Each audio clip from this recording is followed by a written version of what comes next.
Hello, everybody. This is Mitria from the Network for Healthy California. I wanted to welcome you to the Berkeley Media Studies Group webinar entitled Strategic Communication and Planning for Youth, How Youth Serving Organizations Can Plan Ahead for Community Change. To start things off, I just wanted to cover a few housekeeping items. If you're having any technical difficulty throughout the webinar, let it be phone or let it be technical with your computer or web, you can always contact WebEx at 866-229-3239. And they have great customer service. They'll walk you through troubleshooting and getting you back on the webinar as soon as possible. So I'd recommend, if you have a second, to write down this phone number just in case you have an issue. It is 866-229-3239. Also, as we go through the webinar, if you have any questions, you can submit your questions through the chat box. We'll be addressing the questions at the end of the webinar, and if they are technical related, we have somebody online to help with those as well. Lastly, when you're submitting questions, submit them to all panelists so that we can address them as needed. Let's go ahead and get started. Most of you have attended the either webinar or in-person trainings that have been brought to you by Berkeley Media Studies Group, but just to highlight the great work that they do, they're nationally known for their research on media coverage and trainings of strategic communication for public health professionals who are advancing policy systems and environmental change throughout the nation. So it's a really good great opportunity that we've had them to work with us on this training series. They have been invaluable and provided an invaluable training opportunity to us. Attendees have shared that the information that has been provided in the different webinars, the different in-person trainings was very useful, and we're excited that we've had the opportunity to work with them this year. We have one more last opportunity that we are going to be able to present to you in working with them this fiscal year, and that is a more personal and toned-in technical assistance call. So, having participated in the webinar and the series of trainings, if you find that there's an area that you would like to dig a little deeper and actually work one-on-one with the trainers from Berkeley Media Studies Group on refining messaging or asking questions about some of the content that has been introduced, we have an opportunity coming up on September 25th at 10 a.m., and it is a call that is available to limited seats. At the end of the webinar, you'll be given a link to register for this event and list specific questions or topics that you'd like to dig deeper on. So I definitely encourage you to take advantage of that opportunity as it presents itself. Looking forward, we hope to do more work with BMSG in the next fiscal year. They bring an expertise that we definitely want to take advantage of. We here at the network definitely value the involvement of youth at the ground when systems and environmental change efforts are happening in the community. The Children and Youth team is always available to support whatever you're doing around children and youth, especially in regards to nutrition, physical activity, and advancing systems and environmental change efforts. The Power Play program focuses on the elementary age students, and our youth engagement program focuses on middle and high school students. So as you feel the need, or if you need resources, you have simple questions, we're always available to assist however you can use us. With that, I'd like to turn it over to Lezak to talk about today's goals. Hello, everybody. I'm Lezak. I'm with Berkeley Media Studies Group. Really excited to be here today. I'm a former journalist with a background in advocacy for tobacco control, and my co-trainer today is Ingrid Daffner Krasnow, who does training and technical assistance to organizations around the country. And you've seen us or our other colleagues in the in-session trainings. So today our goals are to build on the work that we've done with you in person and in the first webinar, to understand how communications planning can fit into the layers of strategy, which we will soon review, and how that can be useful for the work that you're doing and that you're doing with youth, and to understand how communications planning can advance your systems change goals. Actually, it's an integral part. It's not something you add on at the end, which often happens. And part of that is to learn how to assess your skills and your capacities and your assets, to know where you're starting from, and that's something that you also will be doing with youth, and it's a very enlightening and energizing activity.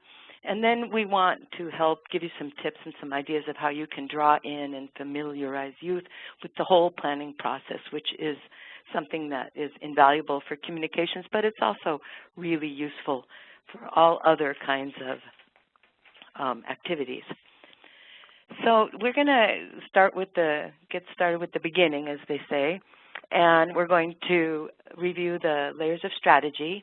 I hope that you'll all remember the layers of strategy from the in-person trainings. If you took a training with Ingrid, you will remember that she suggested that you laminate it and that you tack it on the wall.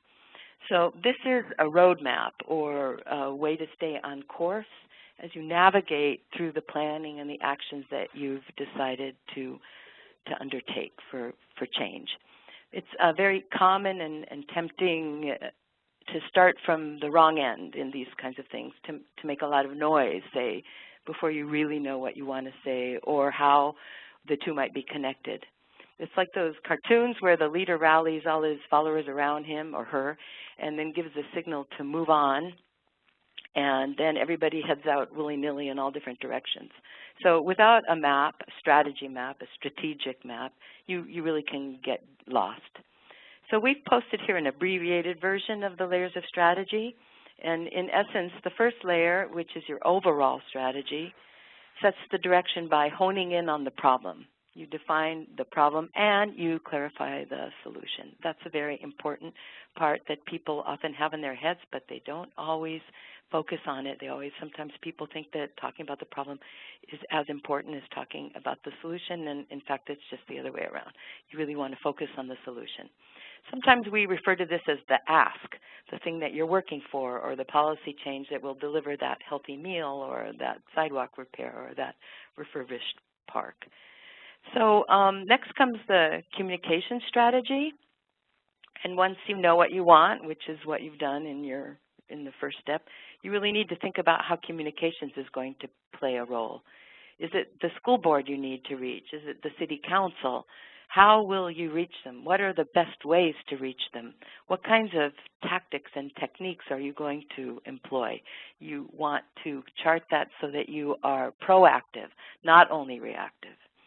So once you know who you need to address for the change that you seek, what are you going to say and how are you going to say it? What values or motivations are you going to appeal to? That's your message strategy, which we also spoke about at length in the in-person trainings. Who will deliver your message and how will they support it? So you've got to create a message that describes the problem and the solution and why it matters. And then you need to get it out there. So how are you going to reach the people who need to hear it and when they need to hear it and when can you best get their attention? So that's your access strategy. If you were to go about this backwards, say to get the ear of the school supervisor or the retail store manager and not have prepared your spokespeople or considered the unintentional consequences of your message, you could really derail your efforts. So that's a little theoretical, but so maybe to help you see it on the ground, Mitria has agreed to help us here by presenting a case study that really illustrates how this process worked well from the perspective of a youth-led activity. So here we are. Over to Mitria. Thank you, Lezak. I would love to tell this story. I think that this is a story that many have heard because this group has had phenomenal successes, and I'm happy to share it again. And it's exciting to hear how easily this project actually aligns itself with these strategies. Change is one of the Longest-lasting youth engagement projects that we've had. It's one of the original pilot youth engagement projects from Del Norte, California. Change is the name of a group of youth who engaged in a youth-led participatory action research project at their school. And in this project, they asked the student body, if you had access to clean, free drinking water, would you drink it? Through a process of surveys and gathering data around their issue, they ultimately determined that the students at Del Norte High School were, quote-unquote, grossed out by the water fountains, but would otherwise drink water if they had access to it. Many of them were actually spending their money to buy bottled water rather than drink out of the water fountains. I remember a quote from a video that Change did that was from a young girl that goes to that high school, and she said, you know, I drink from the water fountains even though I understand the health concerns that come with it. I think for a lot of us in the work that we do, we hear a quote like that and might be derailed or confused as to why there would be health concerns with drinking from water. But at that particular site, the students were dealing with fountains that were dirty and stained, not being well kept up. They had very low water pressure, and many of them were contaminated by tobacco chew. So it was obviously unappealing for students to drink water from there, so they would obviously take up alternative methods. This project, I think, really highlights what can happen when youth pick an issue and can work to change it. They made a video that was very successful in highlighting their personal experience at that school, what the problem was, and they set out to tell their story, starting with their principal and school board, the superintendent of schools, but you know, they went a lot further. They went to community organizations, government departments. They did a presentation to 150 of my colleagues here at the California Department of Public Health. They even did presentations at national conferences to get the word out and explain what the issue was that they were dealing with and why they wanted it changed. Telling their story, they asked for help from anybody that would listen. Ultimately, through a variety of donations, they received funding and support to install hydration stations throughout their school. It's definitely one of the greatest successes that we've had the pleasure of hearing from with youth. But as Lezak said, it was an exceptional example of how they really, maybe not intentionally, but ultimately applied the layers of strategy to their project. I'm going to kind of highlight it for you. I'm starting with the overall strategy, like Lezak said. When access to clean drinking water was identified as the issue, quote unquote, the problem, they explored whether hydration stations would actually be a good solution. They determined that the school district had the power to help them create the change by either cleaning up the dirty water fountains or installing hydration stations. So with alignment to the overall strategy, they identified the problem, the solution, and who had the power to make the change.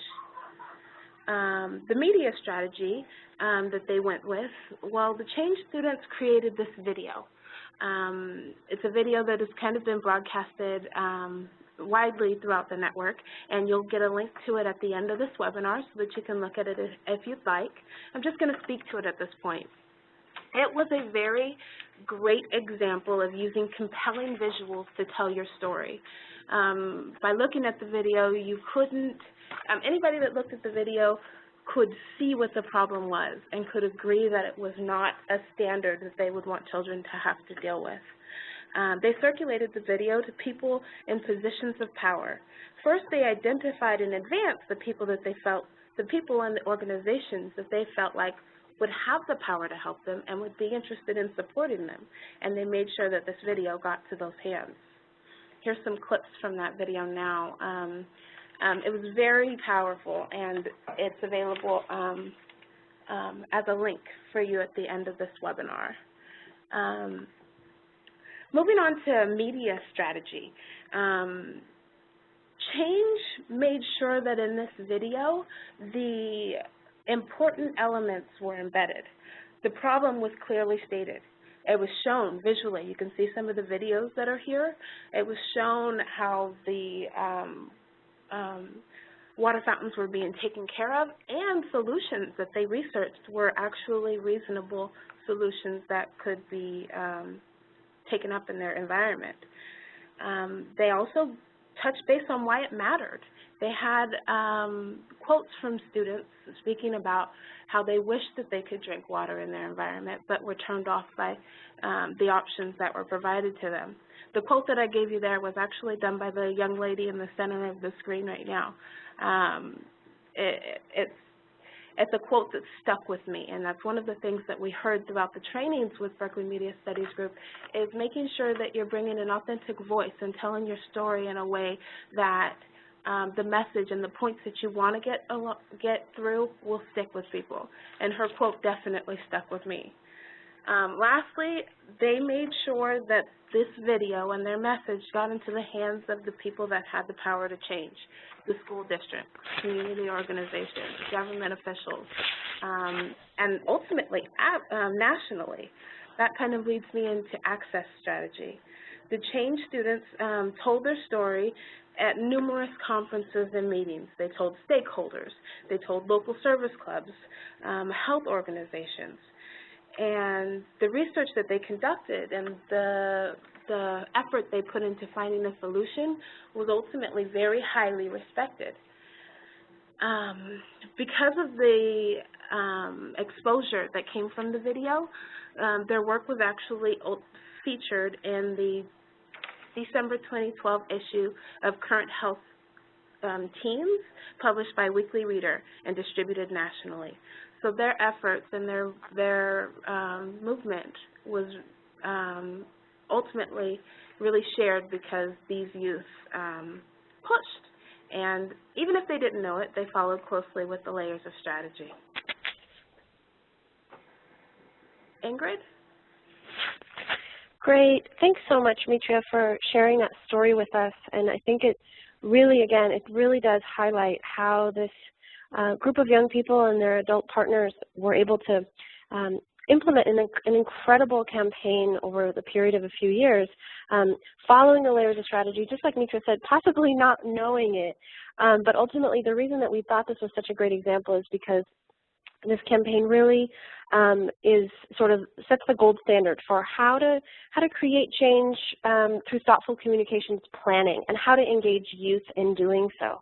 And so what I'd like to do now is actually get us started on using the worksheet that everyone on the call should have received in advance, called Webinar Participant Worksheet. And it leads you through a series of steps to develop a strong communications plan that works within the layers of strategy and using the layers of strategy as your guide. So I want to make sure that folks have that. We are going to be referring to that and asking you to participate as we go along by jotting down some notes on your worksheet. Obviously, you can take this back to your colleagues and your partner organizations, and especially to your youth partners, to go through a communications planning process together with them. This is meant to be used and reused and revised and updated. It's meant to be a living document. So please feel free to use this. We just ask that you make sure to give any credit to BMSG if any copies are made or that kind of thing, but we want this to be a valuable tool for you. So I'm just going to walk you through the steps really quickly that we're going to go through, but again, you should be able to refer to these on your worksheet. There's a series of 7 steps and then a final step. The first step always being, when we think about the layers of strategy, the first step always being, what's the problem, and more importantly, what's the solution that you're proposing to solve the problem? For any of you who are in our in-person trainings, you'll probably remember all of the trainers commenting that one of the biggest public health pitfalls that we have is talking more about the problem than the solution, which oftentimes leaves people feeling sort of hopeless. They feel like there's nothing that can be done to address the challenges that they see in the community. So we always want to start our communications planning and root our overall strategy with what's the solution that we're proposing. So what I'd like to ask everyone to do now is to write down your sample systems change goal, and this could be what you're working on in real time. right now, or it could be sort of your pie in the sky goal that maybe you are not working on at the moment, but you see a real need for in your community and you hope to get there at some point. So we're just going to give folks a moment to write that down on your worksheet or on a piece of scratch paper, wherever you want to take your notes. And then we're going to move from there. I'm just going to walk you quickly through what these steps are, but these should look familiar to you. Again, these are all taken from the worksheet. So what you would do after you write down that goal, and this is, again, very high altitude, 10,000-foot view of your communications plan. The next thing you would do is take stock of where you are, and I'm going to go through all these steps as we go through the webinar, which means essentially, where is your organization? Where are your partnerships? How are youth involved? What are your assets? What are your challenges? And we're going to talk about that in a moment. Step 3 would be, what are the overall objectives of the communications plan? So what are you really trying to achieve from the perspective of your overall strategy, and then drilling down a little bit more, how is your communications plan going to help you achieve that goal?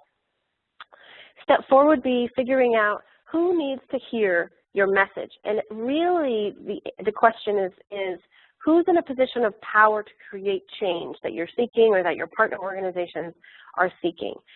So who's your target audience?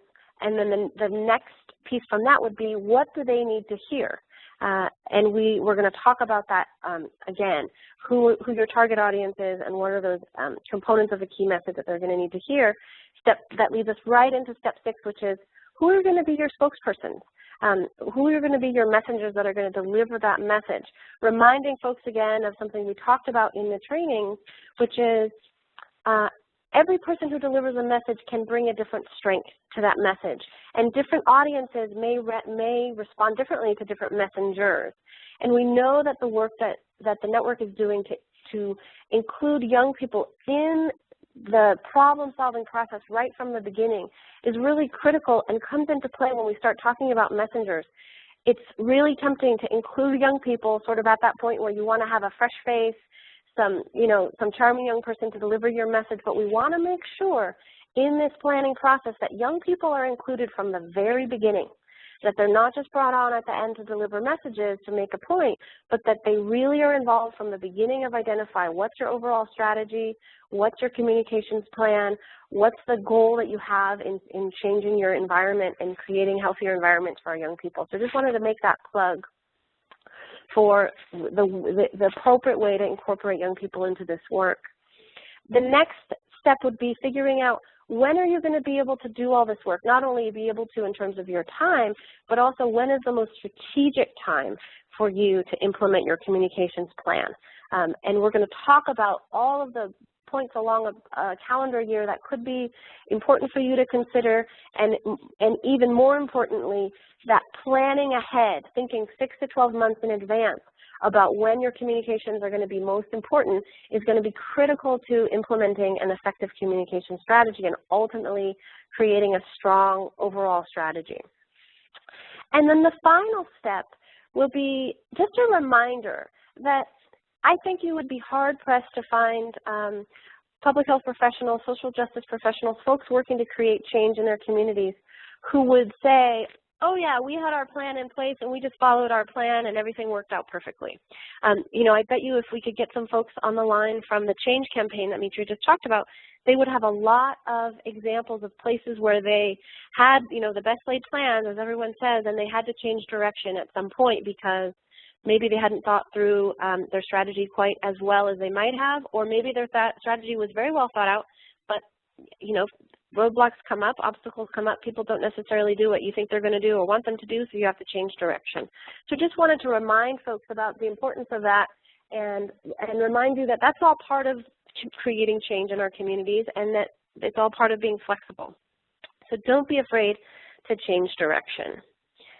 So I hope by this time everyone has had a chance to write down your systems change goal. We're going to move on to the next step, which is taking stock of where you are. And I just want to walk you through a little bit of what that means.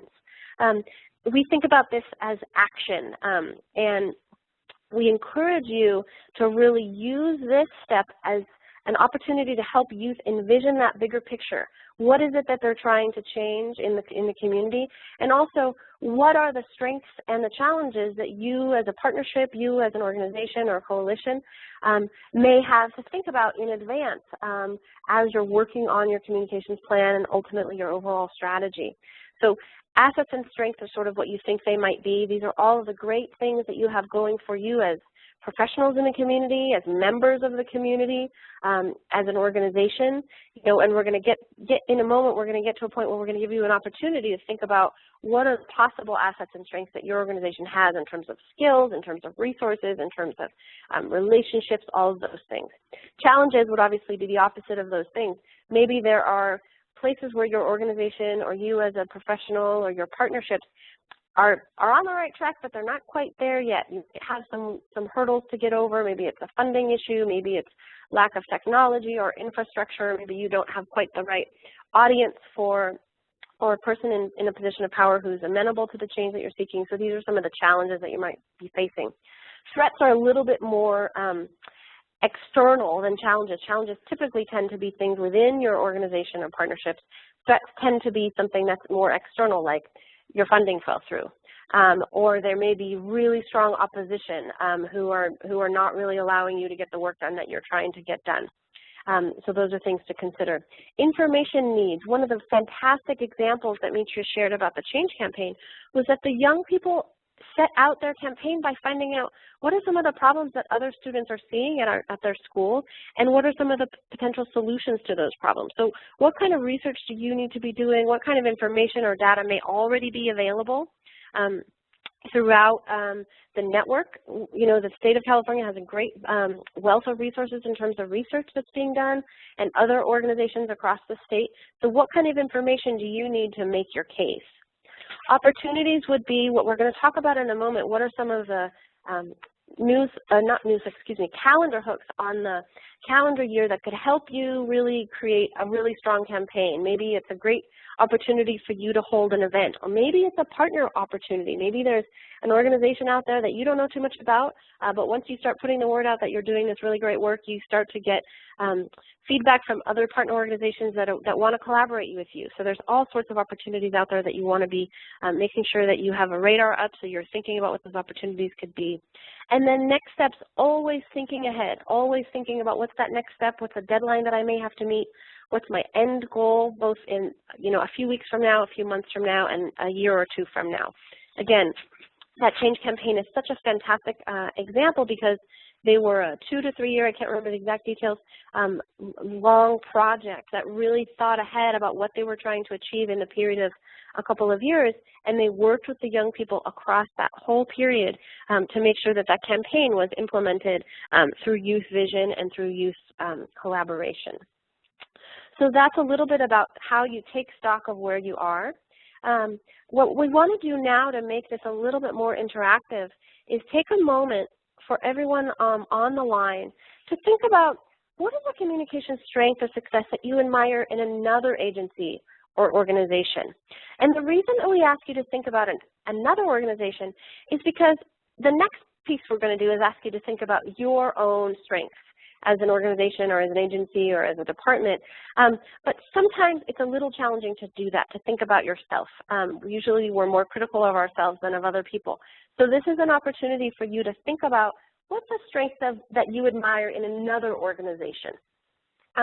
So when I give you just a moment to think about what that would be, and you're welcome to jot that down on your worksheet. If you're excited and you want to share it with folks, you can definitely put that into the chat box just to get people inspired and thinking about what they're doing. But we also want to help you or remind you to encourage young people to think about what their strengths could be or what their partner organization strengths could be. Peers, teachers, mentors, neighbors, community leaders. What do they admire in the outside community and that they could also start to look internally to see as their own strengths? So again, always bringing this back to how to incorporate youth into this process and bring them along so that they're really leading this process. So now we want to do what we promised we were going to do, give you an opportunity to to give us a sense of where you think your strengths are. So in a moment, you're going to have the opportunity to participate in a poll. And what we want you to do is check all of the boxes that you think are assets of your agency or organization. And there may be other ones that we don't have listed on here. But for the moment, we want you to just check the boxes that you see on here that you think are assets of your organization. And then if there are other ones that you want to share, you're free, again, to put those into the chat box. So we'll just give you a moment to do that now.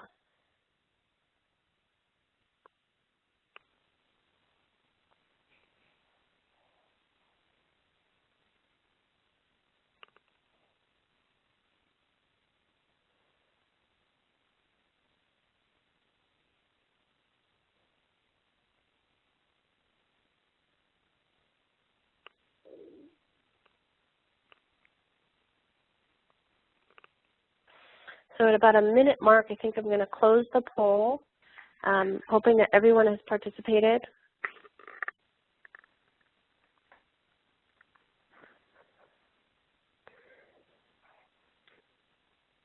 Ingrid, I think we need just a little bit more time. I see people are still adjusting some of their answers. Oh, great. Thanks, Heather. I can't see that, so fantastic. Thank you.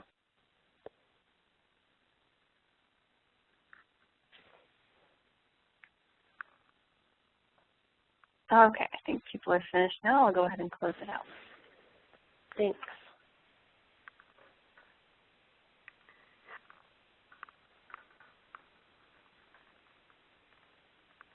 And in just a moment, we're going to see some of the statistics related to the strengths that everyone thought that they brought through their organization.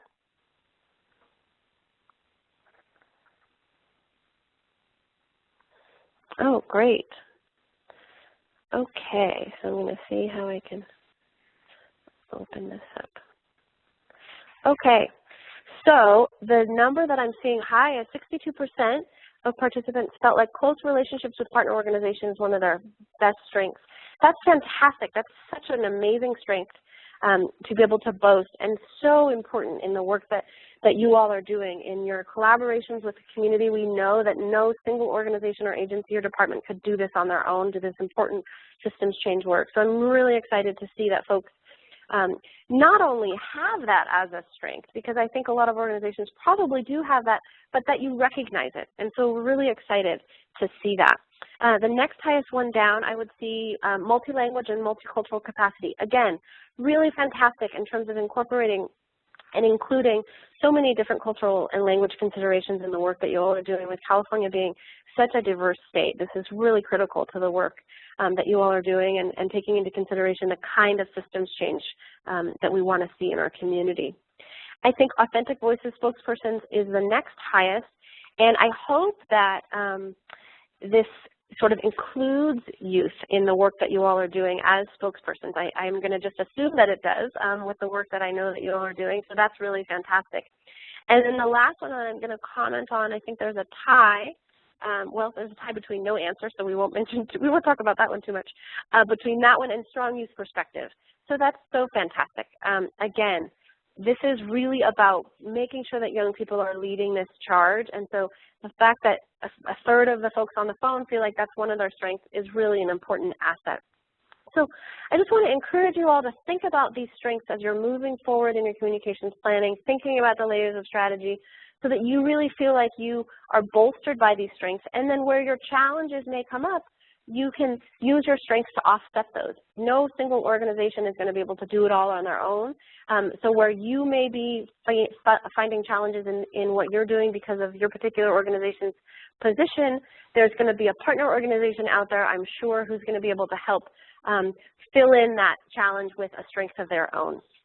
So really excited to see this combination of strengths. I'm going to pass this along to my colleague, Lezak, who's going to help us talk about identifying communications assets and how you can really use your communications assets to work through your communications plan. So Lezak? Hello. Yes. Ingrid, will you pass the slide, please? Yes. Okay. So yes, we've looked at the big picture now, and the group has sort of identified in a big picture way the different strengths that they have as a collective here. But now we'd like to ask everybody to take a step back and to think more specifically about their own, so their unique assets. We put up a list of things we think that might resonate with all of you, but now take just a moment to think of your partners, to think of your youth partners, to think how they've helped you, how else they might help you, of the talents that you have, of the talents that your youth have, what they're excited about. These are resources too. You may be taking for granted some assets that are extremely valuable. For example, you may already have clear goals and a strategy. So we'd like you just to think of some other ideas and just type them into the chat box and to share them with others. And we'll give you just a few minutes to do that. Think about something that you were surprised to discover that you had, or something that you realized you were not using or you were underutilizing.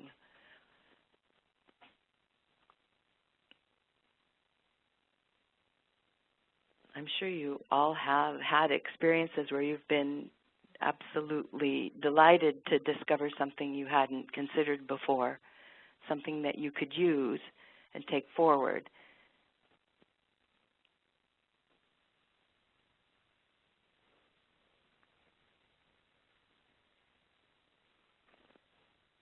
I don't see, however. Yes? Oh, while folks are thinking about this, maybe there's an example that you could raise from some of your amazing advocacy, and not advocacy, but systems change experience to jog memories and make people recognize what strengths they might have. That's a good idea. I was just thinking about an experience we had working in tobacco control. I just recently returned from Chile, where my organization helped put an national indoor smoking ban into place. And we discovered that children, were much more enthusiastic about the ban that we were proposing than our legislators or than many of the adults that we came into contact with. And we could not enlist these youth to accompany us to Congress or to be our spokespeople in the media or anything like that. But we could use their messages and their artwork to convey their enthusiasm. And although it's certainly not a new idea to ask children and youth to draw what they can express and to get their message across, it turned out it was something that we hadn't considered originally, and we did use it very effectively. So there we had some very talented young people on hand who had a lot to say and were highly motivated, and that was one of the communication tools that we ended up using.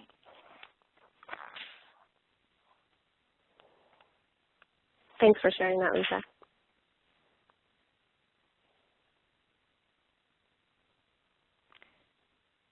Well, I don't see a lot of contributions here, so I understand that sometimes it really does take a lot of reflection and thought to be able to identify something that you may have, you may be overlooking or taking for granted, or sometimes it might take somebody else to point it out to you. So, so I suggest, we think that it might be very useful activity to use the exercise of brainstorming about assets and that people haven't thought about with your partners, and particularly with your youth groups and your youth partners, because they will really identify things that you may not have thought of. And as an exercise and as a brainstorm, this poll, it really can turn on all kinds of inner lights and collective energy. And I think that it will also greatly enrich your own assessments of how you think about communications and the tools that you have.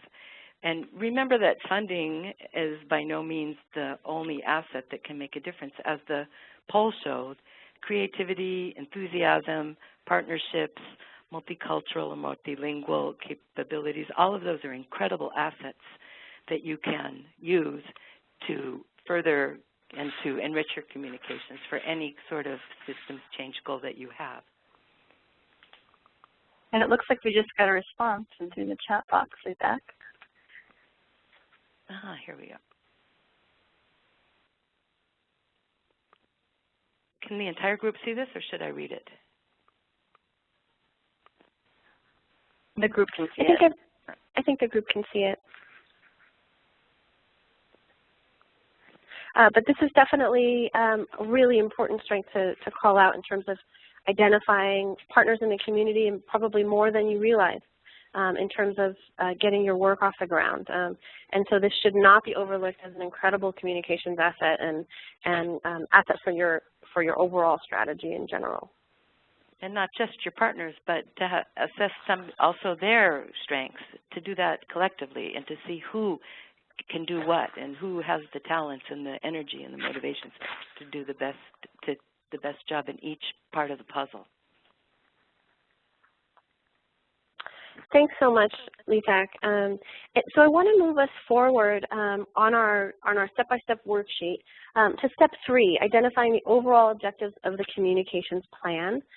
This is something that's going to be really important as you sit down with your partners, as we're talking about partners, and really thinking about what are we trying to achieve.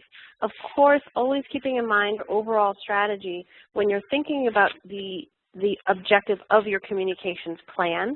And so the important factors to think about here are sort of what is the goal of the plan? What is the overall objective of the plan? Are you trying to guide the communications of an organization, of a group of organizations, or a specific campaign?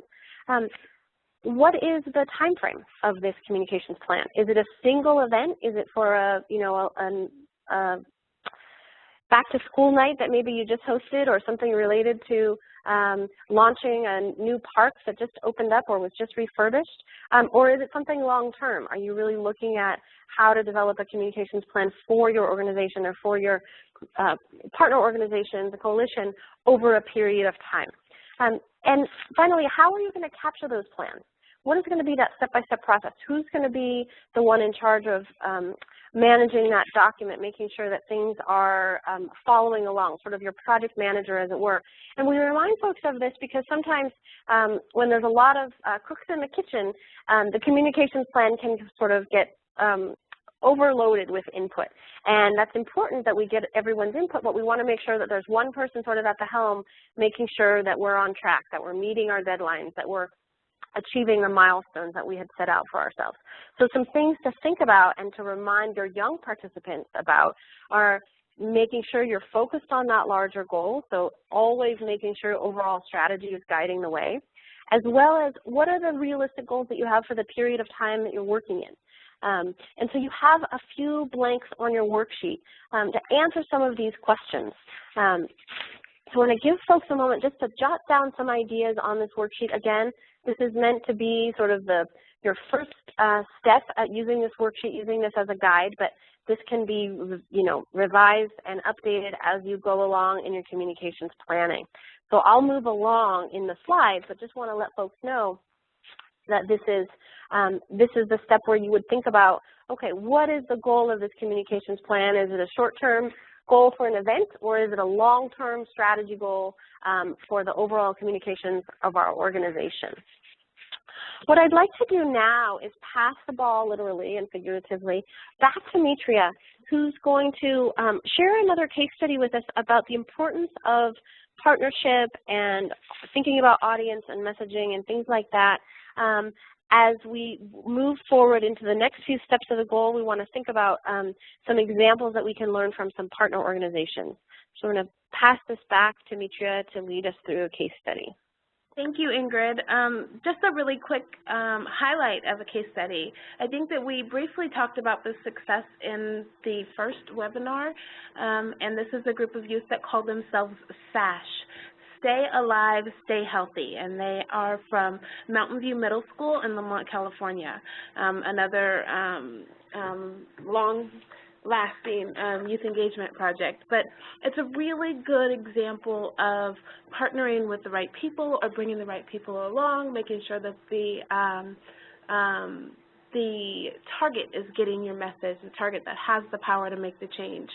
The SASH group actually did a photo voice project where they highlighted numerous issues in their community, and one of them being the fact that the walkways to and from school were damaged and flooded and not supportive to walking to school safely or at all. And so because of that, many parents were actually dropping their students off, or they had visuals of students and parents actually jaywalking across busy highways to get to and from school because the structure was not supportive to them getting to and from school.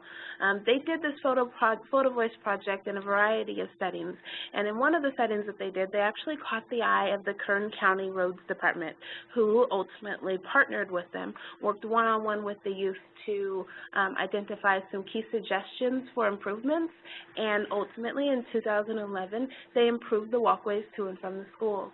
So it was a great example of where partnership was key and making sure that the right people heard the message. Ingrid? Great. Thanks, Mitria, for sharing that story with us. So as you heard just in that quick case study, there's a few considerations that you want to think about when you're thinking about your message strategy, which is essentially your third bullet in your layers of strategy. And in your communications planning worksheet, this is going to incorporate steps 4, 5, and 6. So thinking about who's your target audience, thinking about your message and the key components of a message, and then also thinking about who your messengers are, who's going to deliver that message that's going to make the most impact on your audience. And there may, again, just as a reminder, there may be different messengers that are going to be more effective in working with different audiences. So that's where bringing along the right people really makes a difference. So thinking about who's going to be involved, the strengths and successes of those folks, what are your motivations for getting this work done, and what are the motivations for the people who you want to partner with? They may be similar, but they may be different, and that's okay. We're working all toward the same end goal, but the motivations for achieving that goal may be different for different organizations and different partners. What are the ways that you can work together most effectively? Just remembering, again, where you may be lacking in your work, they may have strengths and vice versa. So thinking about how you can work together most effectively. Just moving on, who should be involved in the effort? So who's already involved and who do you want to bring on board? And then what's the level of role of each person? Sometimes someone may have a bigger role than we had initially envisioned for them, and sometimes they may have a smaller role. And that role may change over time. You may discover a strength in someone that you never would have thought of. One of the reasons, I'll just share this, and I hope I'm not going to embarrass Mitria here, but one of the reasons that we asked Mitria to share the story about the change campaign is through our work together with her, we recognized how much she had really internalized all the layers of strategy that we've been talking about over the last few months. And we said, Mitria, you're the perfect person to tell this story. You've really got this layers of strategy thing down. And so you may start to recognize strengths in folks that may not be part of their initial job description, but may be a really important skill that they bring to the table. So just keeping an eye out for those things. One of the things I wanted to mention as we think about your target audience, the components of a message, and your messenger, we're not really getting into the components of a message in this webinar because it's really about the planning process and how to incorporate youth in that planning process. We did talk about it a bit at the in-person trainings and hope that was a good foundation for the folks on the phone. But we also, as Mitria mentioned, are going to be providing a final technical assistance call that's available to everyone on the phone and everyone who's been participating thus far. And so you'll get a link to that to sign up for that at the end of this webinar. But we want to just encourage you, if message development is a strength that you're trying to work on within your organization and your partnerships, that could very well be the topic of the TA call. So just wanted to make a plug for that, since we're not doing too much about it here on this webinar. We've talked about it in the in-person trainings, and we can follow up with more detail in that TA call. So I want to move us along. I'm going to pass the ball again to my colleague Lezak, who's going to talk to us about how do you time your efforts? So this is going to be step 7 on the worksheet, and thinking about how does the calendar and how do the opportunities on the calendar, how can they be of asset to you as you're moving your systems change work along. So Lezak? Yeah, thank you, Ingrid. So we can't really think about planning too much before the concept of time jumps into our head, and time and opportunity. So we've developed this little poll here to get people thinking about the opportunities that might be coming up and the way to time things, and then we'll discuss later about how to plan to go about it. So here we've put up on the screen several options, or events actually, dates on the calendar that we'd like you to consider and see if you could use any of these as an opportunity to get your message out. Although the first one, the beginning of the school year, has actually passed and others might be in the future, think about them generally. In the work that you do, which of these could be an opportunity for you to reach out to the general community, to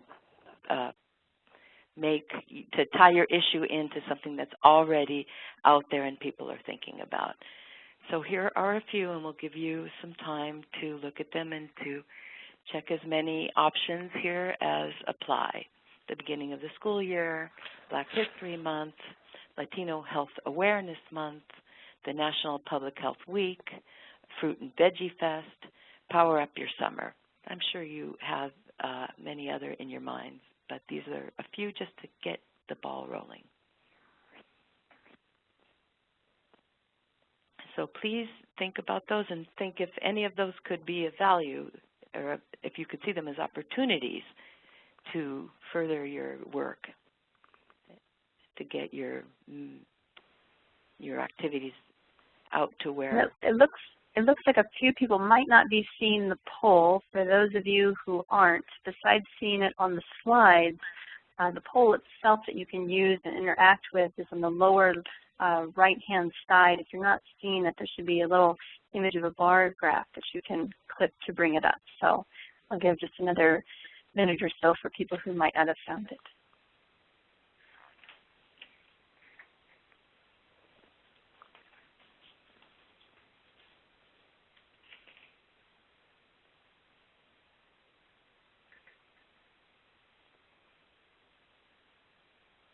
Okay, I think people are finished. I'll go ahead and close out that poll, Lezak. Okay, you've closed it out. It just takes a moment to generate the results.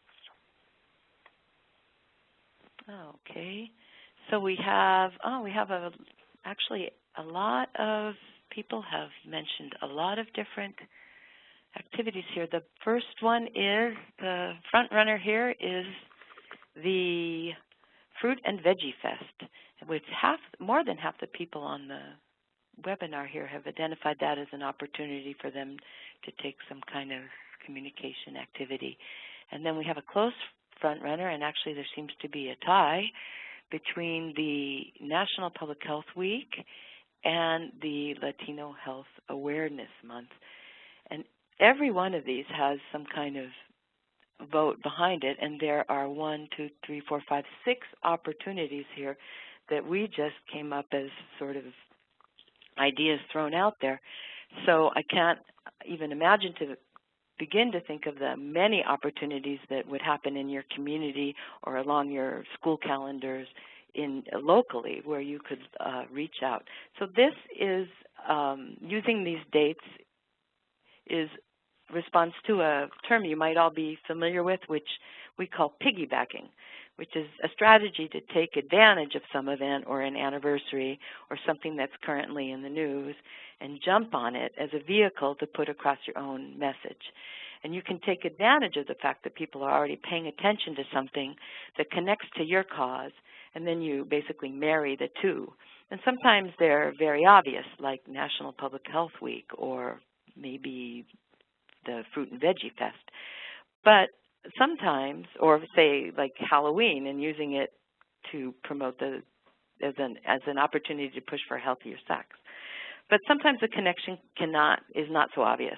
And your job might be to create a link that not only gets your message out, but also helps to people to think about it in a new way, maybe opens doors, gets people engaged and supportive in a way that maybe wouldn't have happened before. So let me think of an example, maybe like using a local bicycle race to promote safe sidewalks for pedestrians. And we'd like to show you how groups and colleagues of yours have done that. And Mitri is going to help us once again with sharing a case study in how a group of youth did just that. They seized some external opportunities and events to communicate their asks, their demands. So Mitria? You know, nothing makes me happier than highlighting some of the great work that these youth have done on these projects. This time I get to highlight the Fresh crew from San Lorenzo High School in Alameda, California. This group focused on wanting to increase the amount of healthy snacks that their students were consuming and that the teachers were actually encouraging. We've often heard of, classroom rewards not being the healthiest choice, or the options in the vending machine not being the healthiest choice. But this youth group actually focused on what the student body felt like they liked, and trying to find healthy options that they would be interested in. Through their research, they felt that youth were not exposed to healthy recipes and snack ideas that were more nutritious. So if they were exposed to those aspects, they would possibly eat more of them. So they looked for a way to introduce healthy foods to not only the students, but the faculty and ultimately parents, so that the change could take place even outside of the school area. And so they took advantage of the pre-scheduled school events that were going on at that school. So anytime that they had an event that would gather all students around, if it was back to school night or some type of sporting event, they would do taste testings for participants using Harvest of the Month taste testing recipes and introducing these healthier options to everybody that they came in contact with, thus reaching their target audience. It was a great plan and very successful, so very proud of my Fresh crew. Lezak, or is it Ingrid?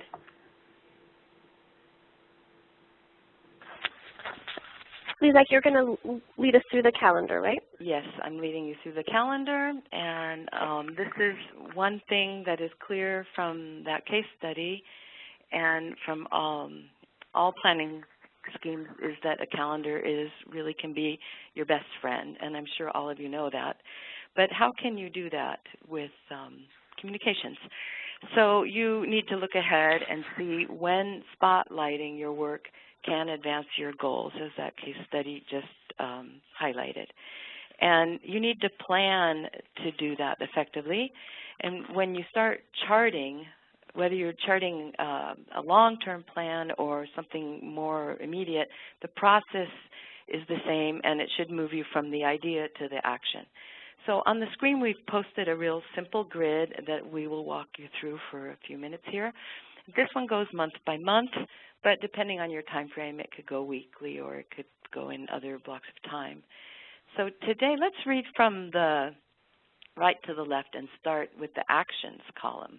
What is the thing that you're preparing to do? Is it to present the results of a youth-led research project or to inaugurate a photo voice presentation? So once you know what it is that you're going to be doing, then you want to think, where is the event that you're going to be doing it? Where and when? Is it going to be at a parents' meeting or perhaps outside City Hall on the first day of summer? And who needs to be there, and what do you want them to do, and what do they need to know?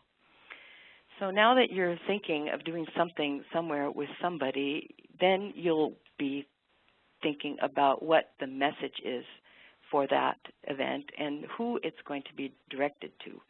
While your goal or your ask will very likely be staying the same, the people who you are addressing may change from circumstance to circumstance, and you'll always want to tailor your message accordingly. This is something that we looked at in the in-person trainings, and that we're not going to touch upon very deeply here, but it is something that we can cover in the next TA sessions. And if the people with the power to make the change are in front of you, it's a very different scenario than talking to your partners. So now we've reached the first column, which is always the one that raises its head, and that is, when are your deadlines?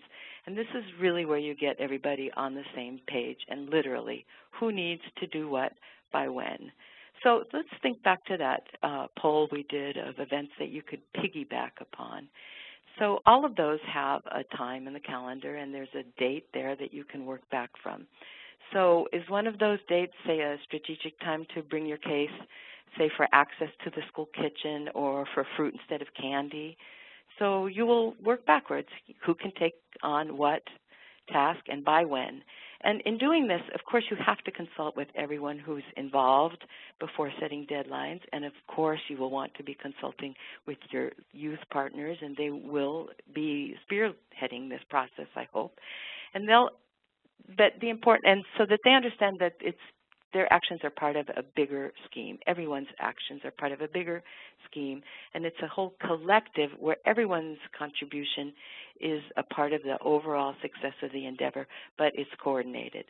So whether or not you're planning far in advance, the process will be the same, and that will keep you on track. And one column that we didn't put on this grid, but it's one that you always will be considering, is the N in that action diagram that we showed a little earlier, and that's your next step. Because one successful activity will open doors to another, and one not so successful activity will also teach you really valuable lessons about what to do the next time. And that's where you cannot be afraid to change directions, as we mentioned previously. So you've got to always keep in mind that communications is an ongoing activity, and the best planning tools not only help you reach your goal, but they empower you and your partners to make the best use of all kinds of opportunities that will present themselves, not only the one that you may have planned for. And I believe that takes us on to the next slide. Great. Thanks so much, Lezak, for sharing those planning considerations with the group. I want to also make a plug again for that TA call that we'll be having on September 25th. This is also could be a topic of a TA conversation. If folks are interested in sort of thinking about and talking through a communications planning calendar, we can most certainly answer questions about that. I know that's a lot of information to digest in a short amount of time. I also want to refer back to that action slide and think about the O in action, which is taking advantage of opportunities. So just want to mention briefly some examples of what that could be. Earlier we talked about partnerships with other organizations. It could be, as Lezak was just mentioning, thinking about events that are happening already in the community and on which you could piggyback the launch of your announcement of your community work, or maybe it's a research report that you have been working on. Maybe it's a program that young people are going to be involved in that could also correspond to something going on in the community. So anything related to how to link the work that you're doing to efforts that are already going on in the community, the legislative calendar, all of those kinds of things that have to do with timing your work. The second bullet here is making a buzz at critical moments. Again, something may come up in the world of public affairs or of academic affairs or the things that young people are paying attention to, pop culture, all those things that are getting people's attention, especially as we live in much more of a online social networking world. There are incredible opportunities to make a buzz in real time at critical moments that could bring attention to the work that you're doing, that could help young people really get involved and really leverage their assets and their strengths to making a splash at really critical moments. And then the third piece here is a really important opportunity that we don't want to lose sight of, is reusing attention or reusing any kind of documentation that you have of the work that you've been doing. And the closest example at hand is the example that Mitria mentioned earlier, which is the video from the Change campaign. And if you haven't seen that video, I definitely encourage you to take a look at that. The link will be provided at the end of the webinar. It's really a fantastic, just 3 or 4 minute clip that shows how young people were able to document the problems that they saw in their school and potential solutions. And they, again, just reiterating the example that Mitria gave, they were able to reuse that over and over at conferences, meetings with stakeholders, meetings with funders, things like that. So, you know, one of the things that we want to remind folks is that any kind of attention or documentation that you have on the work that you're doing should not be for single use. It should be reused over and over as many times as you can leverage it and make your work as widespread as known as widespread out there in the community as possible. So just wanted to make those points about what those opportunities could be to reuse your attention out in the community. The next steps would be the final N of your action plan, of the action that we talked about in the very beginning. And just wanted to refer folks back again to the final step on your worksheet. Don't be afraid to change direction.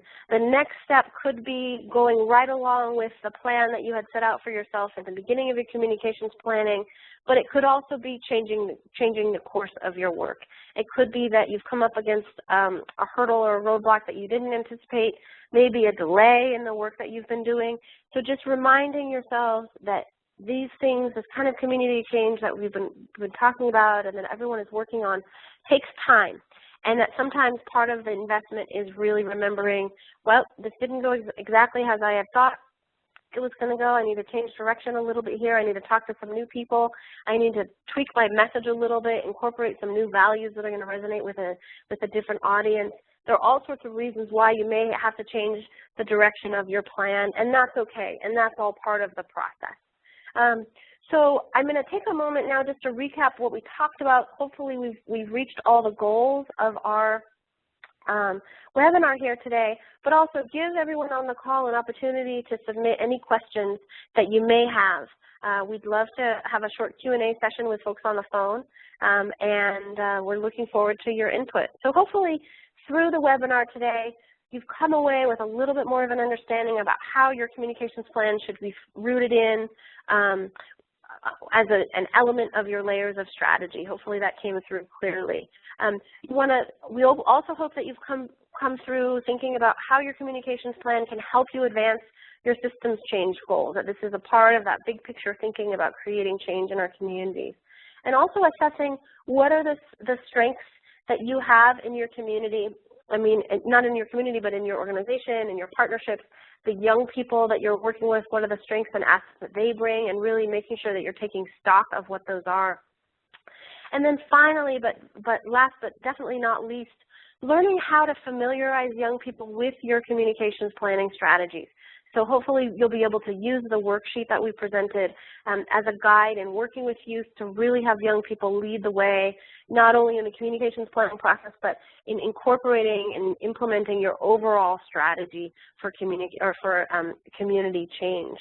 So we want to encourage anyone to ask any questions that they might have at this time. We're happy to answer those questions. And again, we're going to be making ourselves available for a technical assistance call at the end of the month. So if you have more in-depth questions, we're happy to talk with you about those at that time.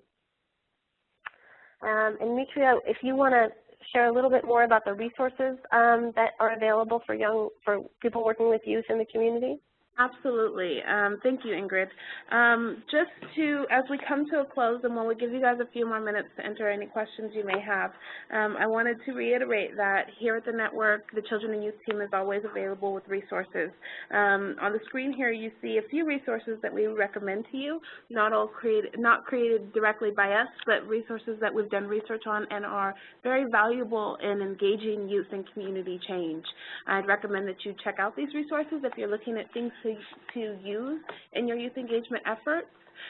There's the Activate curriculum created by CanFit and available online. The Youth Voice packet that was created by the Point of Light Foundation, and then the Media Media Smart Youth packet that is also a hands-on curriculum that walks through engaging youth in this type of work. Moving forward, I just want to kind of reiterate that the network, not only the Children and Youth team, if you're interested in youth engagement efforts, or for elementary age students, our Power Play staff is always available. I can always put you in touch with them. But also, when you're working on policy systems and environmental change efforts, whether it's with youth or without, we have two colleagues that are dedicated to that subject, Lisa Tadlock, who works with our partnerships and planning section, and then Betty Sun, who works with our research and evaluation section. Both of them are available for your questions. If you need any guidance or want to run ideas by them, I definitely recommend that you reach out. And then finally, I really want to give a really big thank you to Berkeley Media Studies Group for all of the great trainings that they've done for us, another successful webinar. I really appreciate your expertise, and I hope that you take down their information and keep in touch with them and use them as a resource. They are very good with what they do, and a great resource to keep at your disposal. So I do see a few things coming in. There are definitely, speaking to some of the questions, thank you, Aaliyah, for your comment. I'm glad that you've enjoyed these trainings. That's great feedback for us. Camille, there's definitely many more resources that are available for ages 15 to 18. My colleague Emily and I are kind of nodding side by side over here. We can definitely get in touch with you with more resources. Then I have your contact information. I'll follow up with you later this afternoon. I really want to thank everybody for taking the time to join the webinar today. I hope this information has been useful, and you do take advantage of the technical assistance opportunity that follows. As you log out of the webinar, you'll be given a thank you email that comes directly from WebEx, giving you a link to the video that we talked about, a link to an evaluation, as well as a link to sign up and register for this further technical assistance opportunity. We definitely want to make sure that if you need more guidance on a particular issue or digging deeper on reframing the message, that we give you that opportunity. So please take advantage. Thank you all.